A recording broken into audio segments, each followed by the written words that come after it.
कंदकोट में कबायली तकरार दौरान प्रोफेसर अजमल सावंत के कत्ल करण वारे वाक़े ख़िलाफ़ सिंध के मुख़्तलिफ़ शहरनि में एहतजाज जो सिलसिलो जारी है। नुमाइंदनि मूजिब लाड़कानी के चाणका मेडिकल कॉलेज में स्टूडेंट एक्शन कमेटी पारां प्रोफेसर अजमल सावंत के कत्ल ख़िलाफ़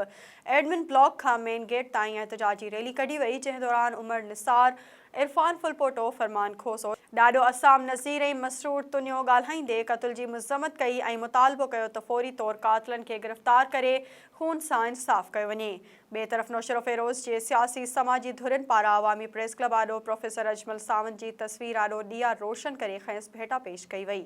जॾहिं त उमेर मेमण, अयाज़ लतीफ़, अमीर अली राजपर, महनूर शेख, ज़ुल्फ़कार राजपर, अफसल मंगी, शेर मशोरी, यासिर आलमानी, सदाम सुमरो ऐं ॿियनि जी अॻवानी में अजमल सावंत जे क़त्ल ऐं सरदारी निज़ाम ख़िलाफ़ एहतजाजी मुज़ाहिरो कयो वियो। होॾां ॾेहरकी जे मुख़्तलिफ़ तालीमी इदारनि जे उस्तादनि ऐं शागिर्दनि मोहम्मद दीन राजड़ी, शौकत नुहरियो, उस्ताद फारूक जी अॻवानी में एहतजाजी मुज़ाहिरो कयो, जंहिं दौरान मुज़ाहिरीन बांह ते कारियूं पटियूं ॿधी कातिलनि जी गिरफ़्तारी लाइ नारेबाज़ी कई। ॿिए तरफ़ बडाणी में सियासी समाजी अॻवाननि ऐं सहाफ़ियुनि पारां दानिश शाह, नियाज़ अहमद भुट्टो, अब्दुल्ला भुट्टो, मोहम्मद अली ऐं ग़ुलाम यासीन जी अॻवानी में प्रोफेसर अजमल सावंत जे क़त्ल ख़िलाफ़ मुर्तज़ा चौक खां रैली कढी वई, जंहिं दौरान सिंध में जागीरदारी निज़ाम ख़िलाफ़ नारेबाज़ी कई वई।